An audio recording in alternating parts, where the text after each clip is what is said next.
Please join me in welcoming Mike Moses, Jim Nelson, Shirley, Neely Richardson, and Robert Scott. So, I thought I'd begin with Robert. Why, thank you, Evan. There was a rally in Austin this weekend, Save Our Schools put on, thousands of people attending, and you actually talked about public education in ways that made me think you'd gone native. I've heard that a lot lately. A focus of the animus of this group marshaled at the Capitol was your former boss, Governor Perry. And yet there you were, one of the featured speakers. What has become of you? Well, I was asked to speak at that rally, and my answer was, of course. You know, I'm a product of Texas Public Schools. My children are a product of Texas Public Schools. I absolutely support Texas Public Schools. Yeah. And so, I can't speak for the governor or anybody else, but that's my position. Right. And I stood up there as a proud parent of 2 high school graduates from public schools and told my story and gave a few quotes about what I saw happening as I was on my way out the door as being commissioner. But your point, Mr. Scott, was that, Robert, that it's not working, or the aspects of the system are not working. Well, I think I said that at Midwinter a year ago, too. Right, yeah. In fairness, you may have been in the job when you said that first. Yeah, I understand I did. that, yeah. You know, and look, and make no mistake, the person I blamed the most was myself, because I had spent 20 years of my life at the state and federal level helping develop the accountability and assessment system, and I believe in what it does for kids. I have seen it improve the lives of children, but I've also seen that it got blown up a little bit overboard. And I saw the backlash, and you look around the country at the cheating scandals in Atlanta and what happened in El Paso and the stress that you're seeing and the angry parents. And so I was simply trying to say, hey, guys, this is coming. There's a backlash coming. Look at what the House voted last time, nearly unanimous to ban testing for 2 years. Let's get ahead of this. And I think the backlash has swung back even more than I predicted. Yeah. Dr. Moses, is your perspective similar to Robert's? You're the veteran, the eldest elder statesman on this group. You were in office longest ago of the 4 up on the stage. Is your perspective over the years similar to Robert's, that whatever was working at one time, we're in a situation now where there are a lot of things that need to be fixed? Yes, it is, Evan. I think you try to calibrate systems correctly, and I think we have let the system get out of sync. I think and I won't speak for Jim or Shirley, they'll do that well, but I think each one of us has tried to figure out the right calibration for the system as we brought on more tests. Our testing program in 1995 was reading, writing, and math, and an exit level test. And I thought we had a nice program. We obviously wanted to know more about social studies and science and how children were doing in those areas. But the testing program continued to grow. But I think what has challenged all of us, and each one of us have probably tried to deal in different ways. The Commissioner of Education has responsibility for the accountability system. And trying to get that right has been difficult. The accountability system has become the tool that has been the most harsh, and I think has made people resent testing. Testing in and of itself is not bad. We want to diagnose how kids are doing. But I think we have pushed those measurements too far. And Robert, I think, courageously spoke out and said, hey, we've been doing some good work, but we've got over the line. And I think we have. Jim, if the Commissioner of Education is, as Dr. Moses says, responsible for the accountability system, then is this not a physician heal thyself problem up on the stage? I mean, if you all were the commissioners of at TEA, in some ways you were the architects of, or the instruments of, the thing that you now find yourselves railing against. I think, and Robert can correct me if I'm wrong, I think that some of the statutory changes that occurred in the last 5, 6, 7 years have codified more of the accountability system than it used to be. I know we would... Out of the hands of the commissioner and of TEA. We had the ability, I know, and I just followed Mike's, the practice he had. There was a large accountability group made up of superintendents and other stakeholders. It wasn't just school folks, had business people on it as well, that met periodically to do the recalibration that Mike is talking about. Yeah. But I think Mike's right that this has been a cumulative effect, that it's occurred over time. when I took over, we were still in TOS. When we were developing, the statute had just passed in 95, I guess, to develop what became tax. No, it was passed in 97. Some dumb commissioner said, let's do 97. let's do that. So. Okay, 97, but I didn't start till 99. So, but in fact, Robert and I are the two guys that picked and that finally decided. He had some other suggestions, but we ended up with tax as the name. But we won't. Well, you don't think I'm not going to ask about that now? If you're... Well, criterion referenced assessment program was his recommendation. I'm going to assume that an audience at Rice University will be smart enough to figure out the acronym without my having to say I think, that's it. What's happened is we tried to figure out how to hold the high schools accountable. Yeah. That's really where we've stumbled, in my opinion. We started with and this happened, I guess, also in the 97 session, or the 99 session. We began with what was the kind of cumulative assessment that we gave at the 11th grade, 10th and 11th grade.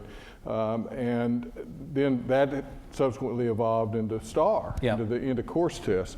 And I think we went over the top as a state, and clearly we went too far.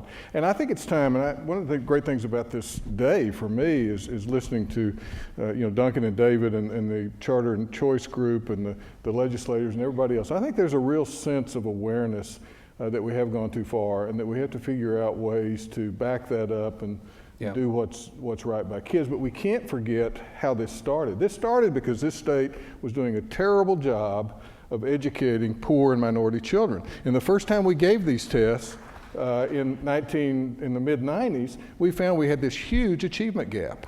And we have worked steadily, I think, and made a lot of progress. The recent NAEP results are evidence of that.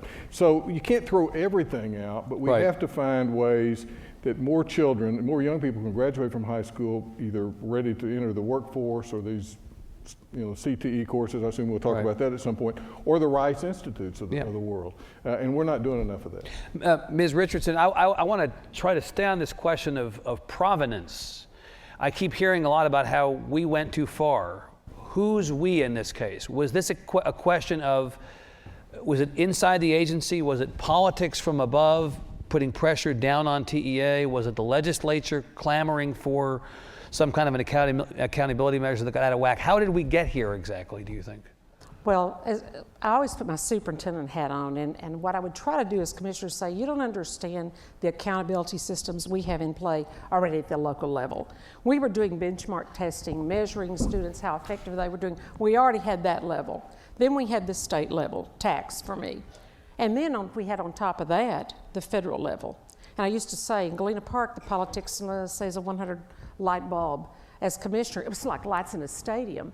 And then when you add the federal regulations on top of that, it was the face of the sun. And it was interesting to me. I thought, okay, I'm appointed by the governor, yet the people in the ledge, both houses, the D's and the R's, both sides of the aisle, they think I work for them, and in essence I did to some degree. Oh, and by the way, there's this 15-member state board over here who, A, didn't hire me, they don't fire me, they don't evaluate me, like school boards used to do. Right. And then we had a few special sessions, and it's just layer after layer after layer. And you can only please one master. And you say, when are you going to stop the craziness? And which master did you think you were obligated to please? To the public schools. Right. So you were the representative on behalf of the schools and the students, not on behalf of any of that stuff above you. My mantra was keep the main thing the main thing. At the time, it was only 4.6 million. What have we got, over 5 million now? We were only just serving 4.6 million. Right, yeah. I said, just keep the main thing the main thing. It seems so sensible to me, and do the right things. And I so believed in local control. Evan, that was so important. We've got great superintendents, great boards. Yeah. They're doing the best they can.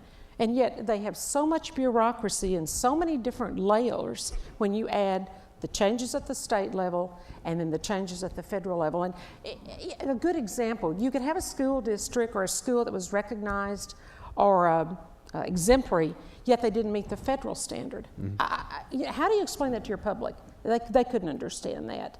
So with highly qualified teachers or whatever the rating was. But many, many layers and many masters to please. You mentioned the rating system, exemplary, recognized, acceptable, unacceptable, as maybe not as controversial as the STAR and the TOX and the standardized testing regimen is the rating system for schools. Robert, while you were commissioner, there was the Texas performance measure introduced and then pulled back because we went from a situation in which a small percentage of schools were exemplary to one in which, like the field day in elementary school, everybody got a medal. And there was a concern that we were somehow diminishing the impact of that rating system by giving so many schools the exemplary rating that it really ceased to mean anything. What do you think has happened to that? Because as you may not have been here when Chairman Aycock and Chairman Patch were here. They're talking about scrapping that whole thing now and going to a more traditional grading system, A to F, so that parents have a better sense. It seems to me that it may just be changing one nomenclature for another, but we still have the problem of not understanding well enough how well our schools are doing. Well, with TPM, what you had was there was a growing consensus that we were ratcheting up standards and we wanted to give credit for student growth. And that was a fine concept. Yeah, sure, if you go from 20% to 60%, yeah, maybe you didn't meet the 70% threshold, but you made incredible growth. We wanted to give you credit for that. So the agency originally developed a growth to standard model, which was how much progress did you make, and we'll give you credit for that along the way.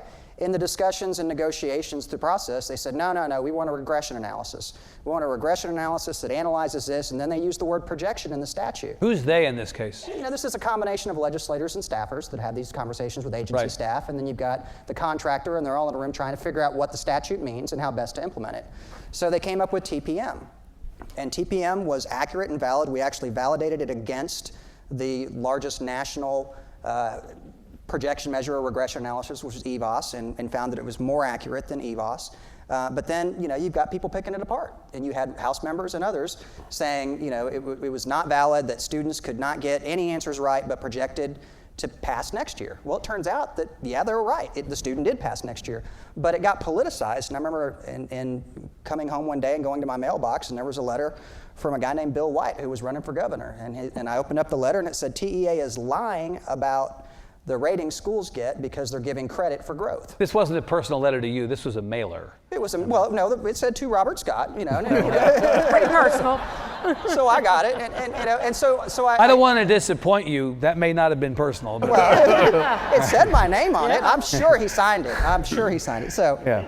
So I look at that and I say, how does any growth measure? When it gets politicized like that, and they say you gave credit for growth for students who didn't pass. Well, that's what it was supposed to do. Yes, they didn't meet the benchmark, but they made incredible growth. But then you pulled back because the outcry over this was... It was something that I thought was distracting from the system. It was undermining public trust in the rating system. And ultimately, I'm so happy to get rid of it, just to say, look, if y'all want to reevaluate this and have another discussion about a growth to standard model, maybe that's where we should start. Mike, do you think we have an adequate way of understanding as parents or community members how well our schools are doing? I think we do, but I think we focus too much on those ratings. I don't know that we'll get the A, B, C, D, F, and we'll get that, and everybody will get focused on that instead of our children improving. Do we have continuous growth, continuous progress, continuous improvement? Those things, Dr. Moses, those things aren't related. In other words, the success of a school is not an indication of the success of how well students are progressing? You can have schools that are progressing, just like Robert said. You can have some growth to standard, but you can have schools that show up as academically unacceptable or that are not recognized, not exemplary, and they may be having tremendous growth. Yeah. A lot of that just depends on how the standards are set, and of course, each one of us was responsible each year for trying to raise the bar a little bit, try to raise the score, the passing score on each test, so that students would be challenged, not demoralized. I think that the ratings will whatever we do, they'll get a lot of attention from the media. Whether they tell the true story, I'm not sure. A lot of that'll be dependent on whether we can get a good growth measure and how it's used in the system. Yeah, Jim, what should we do? Is the move to scrap the current system and change it to a new one the right thing to do?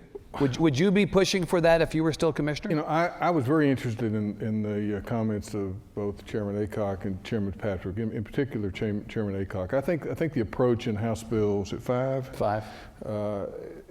may very well be the right one. I guess the one, I think it's fairly easy, believe it or not, on the assessment side. You can decide how many you're going to have, and the end of course, what grades and what subjects you're going to assess, and try to reduce the excessiveness of it. I think that part of it is relatively easy in statute, but I think the much harder part is the accountability side.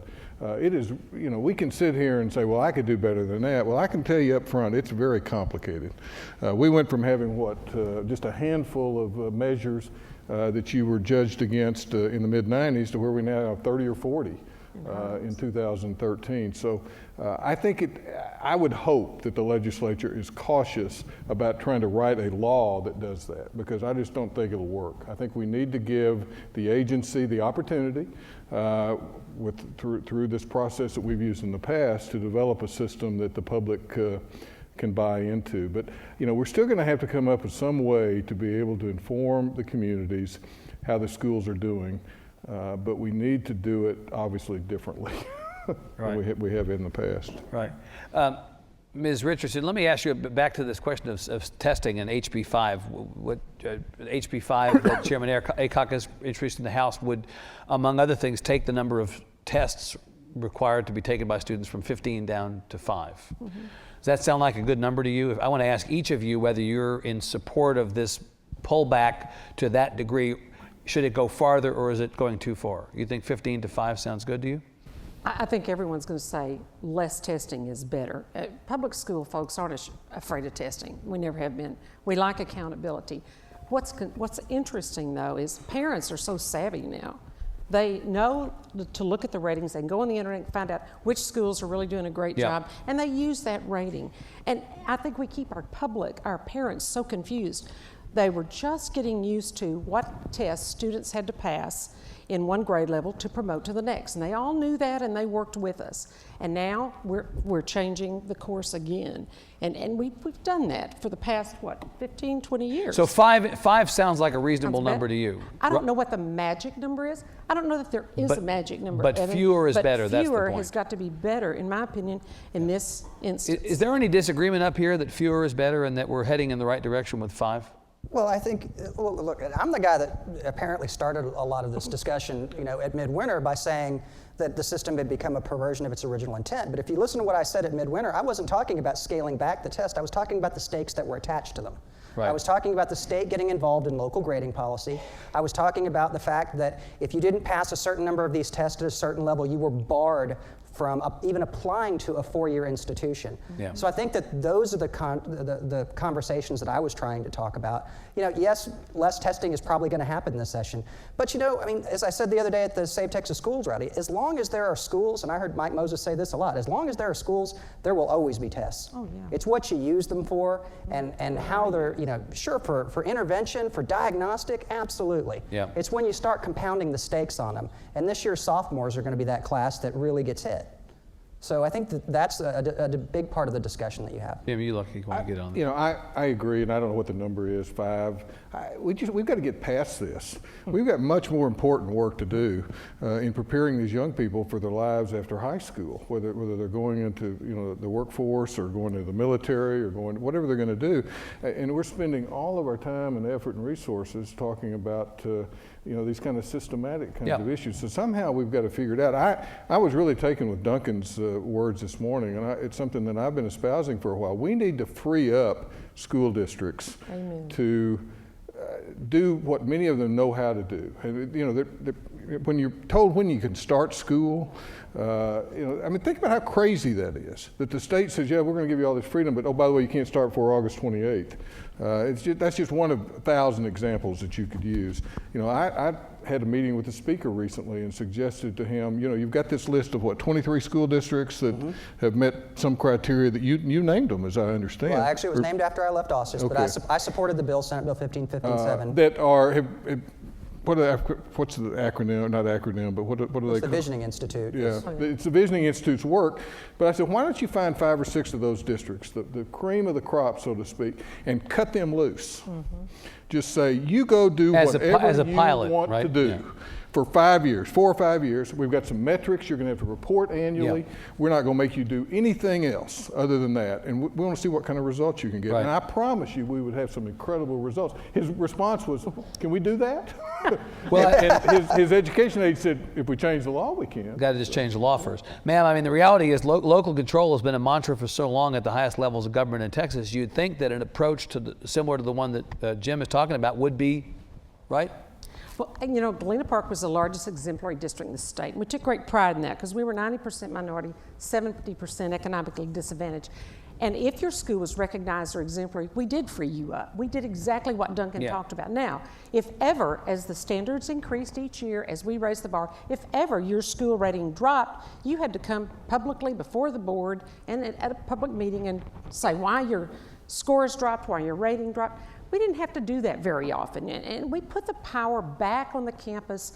You know, there's that old saying, as the principal goes, so goes the school. I believe in that with all my heart. I always said, as the superintendent goes, so goes the district. As the commissioner goes, so go the public schools of Texas. But you've got to put that power and that authority and responsibility kind of back on the local districts, and it has to go back to the local campus. Mike, what about that?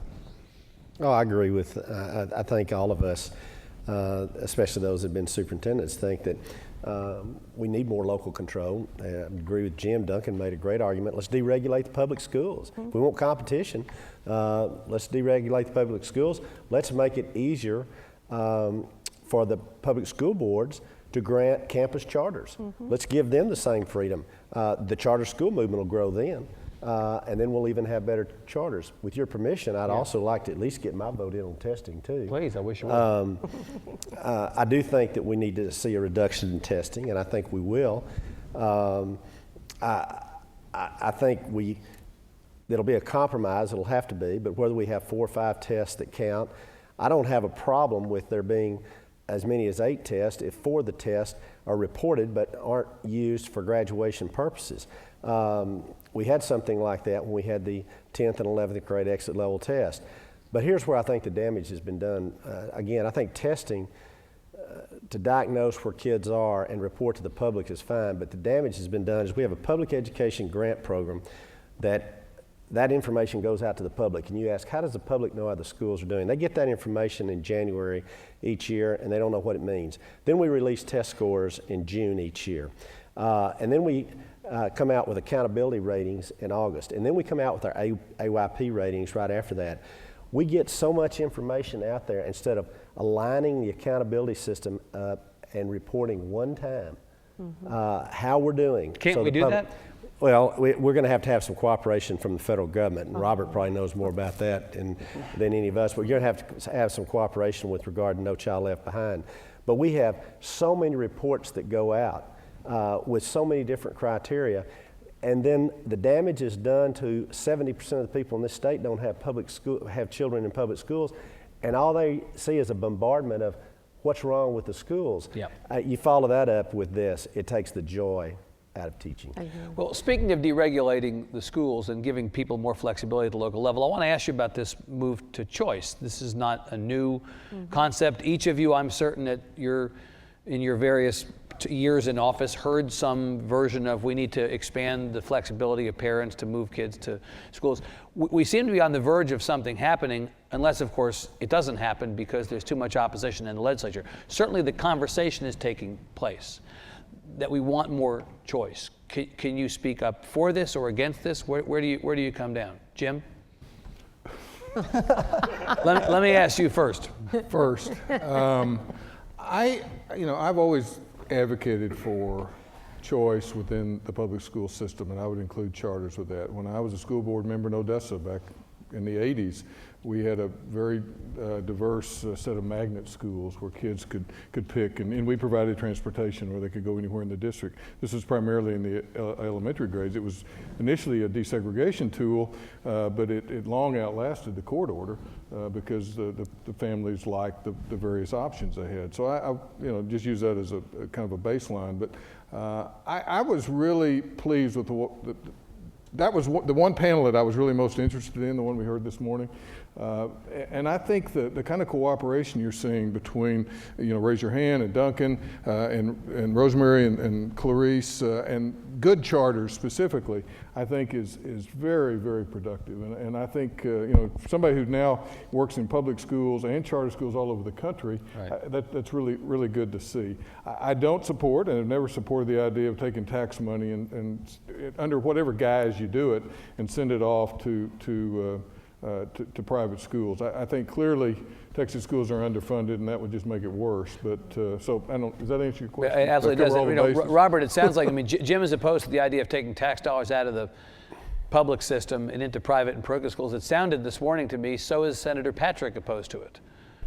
Even though he introduced the choice or talked about the choice bill at a parochial school, he did not take the bait today and say that he believed that parochial and private schools would be part of his legislation. Well, I certainly can't speak for him, but there is this Constitution that we have, and we do have a Blaine Amendment in our Constitution that says that you cannot fund private parochial schools. So you've got some other issues there. You think that's a deal killer for something like that? Oh, I think it's a litigation creator, which for a lawyer like me is, just like you spoke at the Region Forest Service Center and said that controversy is good for your business. Absolutely. That type of controversy is good for my business, but I don't want to see that happen. And here's why. I started off as a supporter of choice through charter schools, and I actually was the one who granted the amendments to, if you were a recognized or exemplary charter school when I was commissioner, you didn't have to come back to the agency and ask for permission to expand. And I thought that was a proper way to let our, conscientious and hardworking and productive charter schools expand. What I saw with some of the poorly performing charter schools that were, in my mind, essentially ripping off the state. And my warning at the last Trib Festival with Morgan Smith over here was, be careful what you do here, because if you start just, whether it's public funds or it's siphoned off tax dollars that go into a 501c3 and they get to hand out the money, the potential for fraud is incredible. And as I said, the agency right now is not staffed up to handle that level of scrutiny and that number of investigations per year. So right. I used the guns and badges quote at the last Trib Festival. I mean, you might have to give the agency staff guns and badges in the future, because those checks are going to go out, and they're going to find out that those kids don't actually exist, as we have with charter schools in the past, and we're going to seek to recuperate those funds. And they're going to be off in some non-extradition country, kind of giggling. You think the temptation for bad things to happen is too great? Well, I know I think all of us have seen that. It has happened. Absolutely. Has happened. Do you think the votes, Mike, are the votes in the legislature to even, is this a moot point? Are the votes even there to support some kind of a choice bill this session? I think the votes might be there to do something with charter schools. I don't think their votes are there. This is just my opinion. The votes are there for a school voucher program. Again, I think a charter school bill could perhaps be constructed that might get the votes necessary. But again, I would go back and attach myself to the comments that about deregulating, what Duncan talked about today. I think, and if you do that, and give some local school boards the authority to do what Spring Branch is doing, but also give with them the same freedoms to do some things that KIP, and we do have some great charters here. Rosemary does a great job. There's some great charters here. But you can, if you're serious about really giving some choice and doing it without a coupon, but really giving choice, then I think you could do something constructive in that area, and you might be able to round up the votes to do it. I won't say that it's going to be easy, but it's a good discussion to have. Ma'am, and then Robert. Okay. Yes, ma'am. I want to say too, I'm always amazed as I sit back in my retired mode, Evan, and I look at folks that talk about choice like it's some new phenomenon. We have always had choice in the public schools of Texas, even where I live in Little Groesbeck, Texas, in 45 minutes from Waco. Little 2A school district, in a 1A school district. You might be a little more limited if you only have one elementary, one middle school, one high school. We have always had choice. In the Houston area, in Region 4, where I was, if we had a family very unhappy with Galena Park and they wanted to go to Sci-Fair, I was very quick to call Anthony and say, "Yeah, David, they want to come over there. They don't live in your boundaries. Here's the deal." We've always done that. We've had choice. I think where this public school people get their underwear in a bind, it's when we use the word voucher. That's choice. Yes, there's not a public school person around that doesn't support choice. We want kids going to the best schools. And we have it, and we do our best as superintendents and principals to find the right school for every kid. We go out of our way. Those stories don't get told often enough. It's unbelievable, particularly in high school, when you have kids that are maybe been affiliated with a gang, or they've had a problem with a certain one in the neighborhood, we go out of our mind to put them in another high school, even another school district, if that's what's best for that kid. So to think that choice is something brand new just irritates the hell out of me. Although it's a hot topic, even if it's not new, Robert, it's a hot topic. Yeah, but think about it this way. This is another in a long line of non-systemic reforms. And when I say non-systemic, I mean it's either a separate appropriation or a carve-out of tax money that would have come to the state. Think about the other non-systemic reforms we've had over the year. Those of you, Gail Fallon remembers Career Ladder. Career Ladder, remember that? Oh. That was a non-systemic appropriation. Teacher incentive pay, as recently as just a few years ago. What happened when the budget went dead? It was the first thing that got cut. Right. And how long before a voucher, and Mike used a very good word, coupon, how long before a voucher is devalued by the public looking at it as welfare? Before they start saying it's like Section 8 housing or food stamps, are they going to start saying that about a voucher? Because it is essentially a subsidy to the poor for something that they can't get or normally get from the government. Yep. But it's one of those things that if it's a target sitting out there when the budget goes bad, here's another $100 million or $200 million that we can sweep and pay for something else, it's always a target. Jim, go ahead. Then I want to. The only thing I was going to add to that, it's just kind of tinkering around the edges.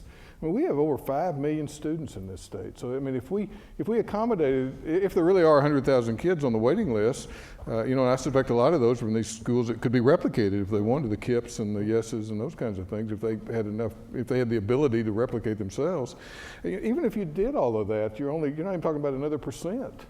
Right. Of the kids that are affected. What kinds of things as a state should we be doing to think about those 5 million and how we prepare them for what is becoming a more and more complicated society? We heard the Vice President talking about China. I don't know, it just frustrates me that we seem to be just tinkering. It's a quick fix as opposed to a longer and it doesn't really fix anything. Right. I mean, if we lose every one of these battles, it's going to have very little effect on the system. Mike, speaking of not fixing things, why can't we get school finance right? We can put a man on the moon, I can pause my television so I can get up and get a Coke, but we can't figure out a way to pay for school finance. Seems like we ought to be able to get this right at least one time. Well, I think of course, the person that ought to be up here on the stage answering that question is probably David Thompson sitting over there, but I'll give you 2 reasons that I think it's hard, and one is maybe based on just the fact that we have such vast differences in property values throughout the state, that each cycle of lawsuits come around because property values change, some grow, some decline, but the revenue that school districts have available to them is so much determined by their property values. And I think we made a mistake in 2006 when we went to a franchise tax and we did away with that local control and the ability of local school boards to have more control over setting their tax rates.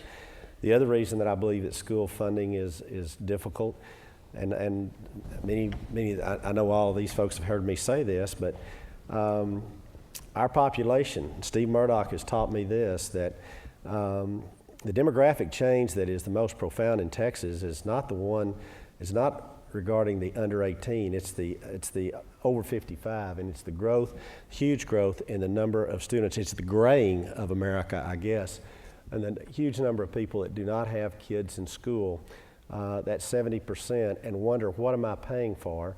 Why should I pay for a tax increase? Why should my property taxes go up? Why do I want to fund the schools? And then you get that compounded with all these accountability releases. It makes it really hard to get school funding right. I'll let somebody else take that. Do you think Judge Dietz is correct that the system as it's currently constructed is unconstitutional? I do not believe school districts have meaningful discretion. I believe he's absolutely correct. You think he's right? You think he's right? Yes, sir. Unconstitutional? Jim? Ms. Richardson, Absolutely. Robert? Oh boy, as the defendant, I got the guy who deposed me sitting right here, and I got deposed for a day and a half, and now you want me Come on. Either it is or it isn't. Let's Tell go. us what you really wanted to Do you say. think it's unconstitutional? I'll say what I said at midwinter. I said, I believe the system was constitutional as it was, and that I believed additional resources would be needed in the future. And I'll say this too, because when I testified before the legislature and they said, what do you want to put back? And I said, that's like asking a guy on an operating table if he wants his heart or his lungs back. And so I think that they did some things that teeter on the edge of violating Edgewood, in that they raised standards and cut funding at the same time. And the GI Forum case that we won, but in reality today, when we have cut the money for interventions for students who fail the test, I think there's a legal risk there.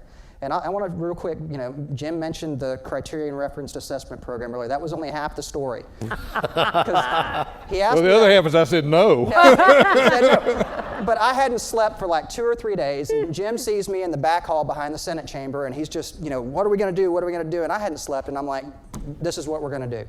We're going to take all the money, and we're going to put it in one fund, and we're going to call it the Performance Improvement Endeavor, PI. And then we're going to link it to the test, the Criterion Referenced Assessment Program, CRAP, leading to the inescapable rule of government. The bigger piece of the pie you get, the more crap you have to put up with. That's right. That's pretty good. And Jim looked at me and said, go home and go to bed. Jim, say a word about the funding piece. Just one quick aside. The previous lawsuit, Robert, you think you had it bad. It was initiated when I was commissioner. I left not long after that. By the time it finally came to trial, I was Superintendent Richardson, who was a plaintiff. So and I was in Dallas as a plaintiff. Swings, yeah. So David said he ought to call it Nelson versus Nelson, like a family lawsuit. It's just about money. I mean, it's always about money. Yeah. I mean, we can develop a better system, but it's very expensive. You all know that there is a long-standing debate over whether there is a correlation between spending on students, per student spending, and performance. Mm-hmm. I've cited many times, Robert, the exemplary, recognized, acceptable, unacceptable, the difference between the exemplary and the unacceptable is about $1,000 per student. Mm-hmm. But there are people who will just as surely tell you that money is not the issue, there are all these other factors. And it's possible that both sides are right. Money is important, but so are other things. Relevant but not completely dispositive, yeah. But relevant in a pretty big way. When you look at the aggregate. Now, are you looking at all funding streams? Are you looking at all funds available? Right. But I think the question of meaningful local discretion, I think when it gets to the Supreme Court, they're going to have to decide, who does meaningful local discretion reside in? Does it reside in the voters, which is where the legislature has put it since 2006, or should it reside with the school board? And I think that's one of the fundamental questions. And the problem, again, the legislature put it with the voters, again, knowing that most voters don't have kids in school. That's right. And so that was, I think, done with intention. Well, and plus the new tax system underfunded significantly from what it was promised. I mean, the franchise tax. We cut property taxes by, a third, and it was supposed to be covered by the new This is the so-called structural deficit. And there's a structural deficit there, so it never even performed to the extent to get us back to where we were in 2006. Ma'am. I remember many of the superintendents at this room have been through Bob Thompson, Lamar University's Superintendent's Academy. And I remember one of the first things he taught us, he said, well, you're going to have a paradigm change immediately, because you all think these are your schools, your kids, and your money. He said, forget it. It's the public's, their schools, their kids, and their money. Yep. And we tend to forget that, and I think the legislature certainly forgot that. And it is so complicated. Why can't we get it right? Have you looked at the formulas? Have you looked, just when you think you know the formulas and you have your numbers plugged in, they change, they add more labels? You have to really be a financial wizard and genius and have a crystal ball that I don't know where it was created to get the facts, to figure it out.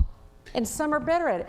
One of the struggles we had coming up before 2004, 2006, the pitting the 41s against the 42s, and you had the Fast Growth Coalition also trying to say, hey, we're growing so fast, we're growing 1,000 kids a year, we need help here. And then you have your little small rural districts that may have 50 kids in them, and you look at I love Mike's stat that 70% of the people don't have kids in the public schools. Well, also, used to be 60% of our schools in Texas were small rural schools.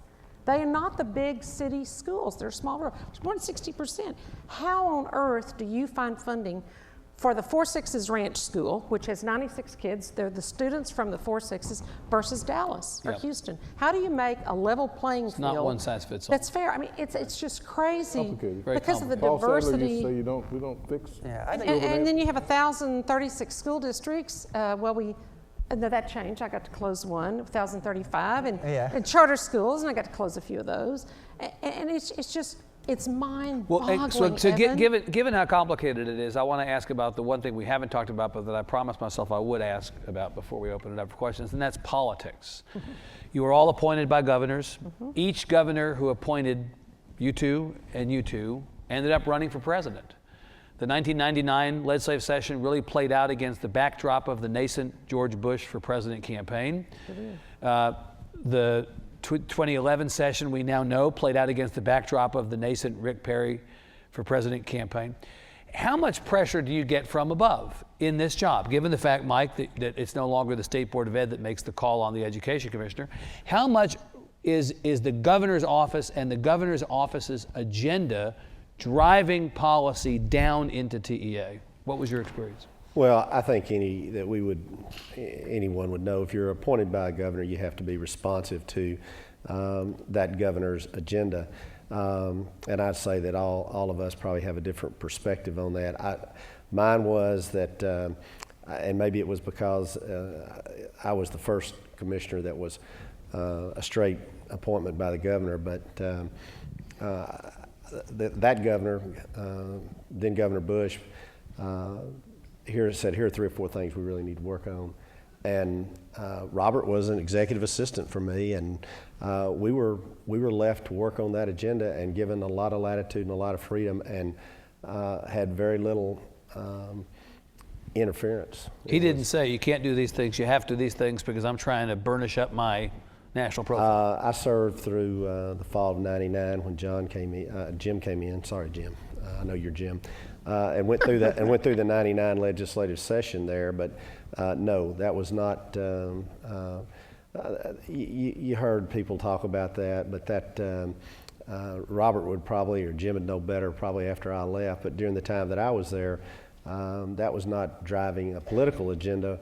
Was not what I was being asked to drive. I was being asked to drive an educational agenda. Jim, how much downward pressure from Bush world back in '99? It was really interesting because I got appointed in August, I think, of '99, and almost immediately, I think the governor had already announced he was running for president by that time. And in fact, I'll never forget the news conference that I was called. He left and went to New Hampshire as soon as he introduced me as the new commissioner. So he was gone a great deal that year and a half up to the end of 2000 during the whole campaign process. Margaret, then LaMontagne, now Spellings, was his education advisor, and she and I were already close friends, so most of my interaction was with her. And we would meet, once a week or so just to make sure we were on the same page. And it was, for the most part, a very positive, kind of the same kind of approach that Mike was talking about. I saw the governor very little simply because he wasn't in the state all that often. Now, when Governor Perry became governor, Margaret left as well to go to Washington, and Robert pretty soon moved over to Governor Perry's office in more or less in the position that Margaret had had. The Governor Perry organized his office somewhat differently, and so the 2001 session, he was the governor. And for the most part, I think we were pretty free to carry on the policies that we had been working on. It was different. There was more, on some subjects there was more involvement than others, but for the most part it was a pretty productive. Not expressly political. No, but you got to remember, of course then he was in his first year as governor. Right. Now, Robert, you straddled. You actually witnessed both of these deals. How much politics did you have to confront? Well, it's interesting because, you have to remember back when Bush ran for president, education was a central component of his platform. Big thing. So I was getting far more information requests from the Bush campaign, because that's what they were talking about. When Bush went to Iowa and said Texas SAT scores had gone up 100 points, and I went, oh my God, where did he get that data? We spent a lot of time responding to out-of-state inquiries. Right. So you had that, and with Perry's issue, the issue was, education was not on the radar screen nationally. It was about the economy. Right. It was about a bunch of other issues. So when Perry left, he was gone, and so there was very little discussion about education, other than where the governor and I had stood up on Common Core and Race to the Top. We had done that prior to his announcement. So it was. So you didn't feel like, and any of you, and I'll ask you, Ms. Richardson, not a particularly politicized environment in which you operate. I made the same deal with both teams. I said to them, if you lose this race, it's not going to be because we screwed something up in education in Texas. We'll just try to keep keep things from blowing up. That was our job, was to make sure that people weren't calling from out of state and attacking and picking you apart. Just trying to put the fires out.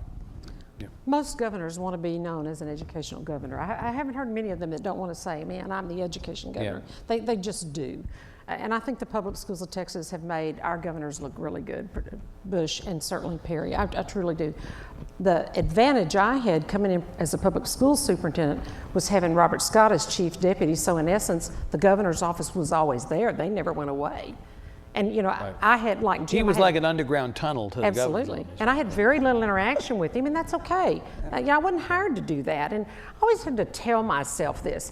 I'd get upset or concerned over an executive order, like the 65% rule. And I just felt like I was kind of blindsided by it. And I remember being in the plane with him, we were going somewhere, and then he gets a call, are you going to stay this execution? He gets a call on a Border Patrol emergency. He gets a call from the White House security, Homeland Security, about a possible threat to our state. And you have to stop and think, that job is so comprehensive in a state this size that you don't want a governor that's just the education governor. They've got so many other things. But I think our asset was we had Robert, we had great rapport with his staff, and they have a revolving door too. It would change. His chief of staff changed many times. Mm-hmm. And just when you think you've made inroads with the governor's chief of staff, they're gone. And you've got to kind of start all over. Well, let me ask you about one before we open it. One last question on politics. So I mentioned this when we talked to Chairman Aycock and Chairman Patrick this morning, the question of statistics coming out of TEA that are supposedly going to make the state look good, but people immediately shoot back at TEA and say you're cooking the books. You are constantly involved in kind of a death lock kind of embrace with Bill Hammond of TAB. Robert, during your tenure, over the question of graduation rates and the dropout rate and whether the state was adequately reporting those statistics or simply prettying them up to make everything look good, kind of a nothing to see here, keep walking moment. Can you talk about the degree to which politics impacted any of that stuff? Sure. This goes back, everyone up here probably experienced some of this. When the agency started reporting dropout rates, and it was an event dropout rate, that's what happened this year, and people said it's 1% to 2%, you're lying. Yeah. So we said, well, we'll report it any way you want us to. And so we kind of did ourselves a disservice because we put out so many different ways to report it. You could pick apart a whole number of things. The attrition rate is what IDRA uses. 9th grade count, 4 years later, how many kids graduated. Yep. Doesn't matter if the kid's there. My daughter graduated in 3.5 years, so under that definition, she was a dropout because she wasn't there to be counted at the end of that year. Right. So what happened was all 50 states got together and agreed to do one graduation rate. Governor's Compact, it was called. And so I had predicted that when we saw that number, that I knew that other states were basing theirs on estimates and not actual reports, that we would improve. And when it came out this year, we had the 4th highest graduation rate in the nation. Amazing. Using the same definition that everybody had agreed to. And I was immediately attacked last year. That's a lie. And people are still attacking it. Even folks from here in Houston are saying it can't be believed. But the response from, I don't know if it was from you directly but from defenders of TEA was, everybody cooks the books. So if these numbers are wrong, they're all wrong. And so relatively speaking, it's probably an accurate measure of where we are compared to other states. Well, let me speak to that. So there were other states, and I'll give an example because I had someone from Ohio tell me this. So because they were basing their dropout rates on estimates, they were estimating 90 to 95% of their kids graduated every year. When they had to honestly look at it and report it, cities across Ohio reported a 20 to 25 point drop in what actually happened versus what they were estimating before. So there were folks out there that were either cooking the books or just not looking at it realistically. Texas has been reporting that number since I think 1996. Yeah. So I was always happy to say, report it any way you want. We'll take any definition. One dropout is too many. And I was very happy when we started the high school project. And that attrition rate that I mentioned too started in the 80s, and as the accountability system became more and more serious, it ratcheted up. But every year since 1998, 1999, it's gone down, and now we're down below where we were in the 80s. Why do you think that is? I credit the system for understanding, to providing interventions. Data is, when you put out data, the people who don't like the story that it tells attack the That's data. right, they do. Right. So the data, you're cooking the books. I'm not here to defend TEA. I haven't worked there in a long time. There are a lot of good and decent people work there, way down below the scenes, smart people, talented people that have no desire other than just to do their job, take in the data, report the numbers, let it stand for what it is, and that's what I think. I think all four of us have tried to do. But there are people that'll say, well, that data doesn't tell the story I want to tell. That's right. And Right. so it must be bad. You must have. Everyone views it subjectively. Yeah, and we collect more information about our public schools. I believe, Robert, we did when I was there. I think when you left, we collect more information about our public schools than any other state in the United States, and we're the largest repository of information about our schools. So, could a piece of data be incorrect? Sure. But it's not politics. But it's not about trying to make somebody look good or bad. It's just, here's the best information we've got. Ms., and then last point, we'll go to No, I just thought it was a stellar day for the public schools of Texas when this report came out, because we had a standardized system, a way of calculating, and we really kicked butt that day. The work we started for some of us little dinosaurs, we're back here in 1984 with House Bill 4. Guys, do you remember when we suddenly got pre-K and kindergarten, and we did 22-to-1, and we looked at duty-free lunch, and we did some things that were good for kids, they were good for public schools, and I thought it was a stellar day. I was hoping we'd see lots of press releases and it would be front page. It wasn't. The very thing Mike said, because it was something so positive, and it did tell the big picture. And I just go back to 1984, where we were then, with our data collection, with our passing and with our graduation rate, and look at where we are now. It was cause for celebration. I just happened to be speaking at the Grosbeck Lions Club that day, and thank God Debbie Ratcliffe from TEA sent me a copy of the press release the night before, and I stood and I said, guys, I want to tell you what a great job the public schools of Texas are doing, and read that, and immediately, I didn't know we were doing that good. That's not what the media says. But no one at TEA ever would try to cook the books. Like Mike said, those are the most hardworking, underpaid, kicked around people. They are just good people. You can only manage the data you get from other schools. And I mean, they're just a great staff, and I admire them. Robert. I'll be real brief. I know we're going to go to questions, but I'll give you another good example. When Katrina happened and we took in almost 50,000 students. 60. Nearly 60,000. Well, I think it was somewhere around there. We did a study. We got their records from Louisiana. In many cases, they were 3 and 4 years behind kids in Texas that looked just like them. So within 3 years, the study that we had conducted that was nationally peer-reviewed concluded that because of the interventions we were able to provide in the Texas public schools, those students had either caught up or surpassed their Texas cohort. Now, before we had even published the story online, evidently the news release went out before the study had been posted. And before the researchers could even read the study, they were already criticizing it, saying they cooked the books. Yeah. So they hadn't even read the study, but they were already saying the same thing. Yeah, that's what happens. All right, questions from the audience, please, for these former commissioners there, and then we'll come back. We got some time. Ma'am. Hi, my name is Darcy Hubbard. I do have a question, but first I want to say, as a parent, deregulation scares me, particularly concerning charters. And I say that because how many people feel like their flying experience has improved since deregulation of the airline industry? And having said that, industries often go to the bottom line, which is profit. And increasingly, private companies have entered public education. I think we're all in agreement with that to some extent. Look at Pearson. Having said that, over this weekend, I spoke with a gentleman who was getting together with some of his friends, and they were going to put together a charter school. And they were well along in that process and felt like they would be very successful. And the neat part of it, according to him, is most of it could be done online, and the kids would only have to be in school physically 2 days a week. So my question to all of you is, that scares me. Is that possible? Can I get together with a group of parents and decide to put together a charter school and make some money doing that. Does the greater flexibility many people are calling for open the door to stuff like that might be worrisome? Anybody want to take that? I delegate to Robert.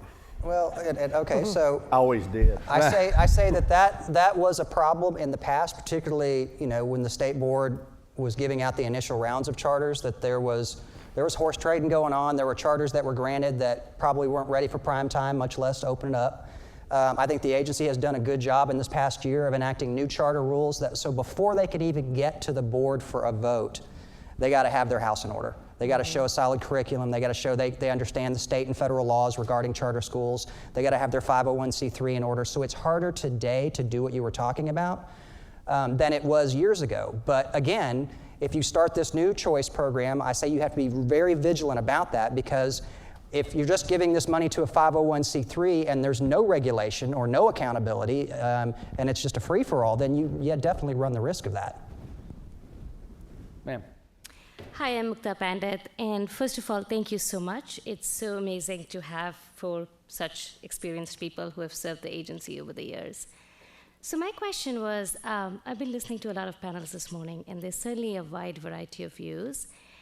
I'd love to understand, can you name 3 things that all 4 of you, having served the agency in different years, could actually agree on as 3 things you would want collectively to happen in education reform over the next 3 years? Are there 3 things that you would agree on across the 4 of you in education reform that you would want to see happen over the next couple of years? I can assure you P16, and that was addressed earlier, we would all support that. That's very strong. We all A believe redefinition of education Yes, as from including pre-K. higher, public and higher. Absolutely, pre-K that up would through. certainly be one. Jim? One thing I would point out, because Mike and I worked on it so closely, and Robert was very supportive of it, and but I suspect Shirley would be as well, would be the work that came out of the Teaching Commission. I think, I talked a little bit a while ago about some of all this stuff we've been talking about. Oftentimes it's kind of around the edges, and it really doesn't get to the 5 million kids that we're dealing with. But the work of this commission, if we can improve the teaching profession all the way from the preparation side, from the very beginning, when a young person decides they want to be a teacher, whether they go through an alt-cert program or through a regular program, all the way up to retention issues with everything in between, the hiring, the induction, the staff development, the evaluation piece, compensation, and leave anything out, and then up to retention. If we can get those things done at a much higher level, then we're going to see improvements in classrooms all over the state. And that's really the only way you affect change. We have to change every single classroom to get to the kind of quality that we're interested in. We have great teachers out there. We have great principals out there. We have to help the great ones be greater and the good ones become great. And the only way you do that was with a lot of effort on the part of the state and districts and everybody else in making it come together. So I would hope we could all agree on. So the Teaching Commission stuff is 1. P through 16. What else do you think you all would agree on? I couldn't agree more on the Teaching Commission. I mean, that was, as I'm looking at the system, and Jim's so right about everything else being tinkering around the edges. Yeah. Quality of the teacher in the classroom, the alignment of your professional development, the alignment of your instructional materials, properly administered assessments for intervention and diagnostic. Those are the things that are really going to make a difference systemically. I think they'd Hit the big ones. I think school finance obviously is going to always be something we'll all Absolutely. agree that we've got to. Always. You don't fix it. It can't be fixed. That's what Paul Sadler said. Paul Sadler, you say you can't fix it, you can manage it. Well, Yeah. we have to manage it at a much higher level. We could manage it much better. Thank you. All right, sir. Rich Blinko, Superintendent Brownwood ISD. We've talked extensively today about the state rules and regulations and so forth. We've not really talked about the federal level.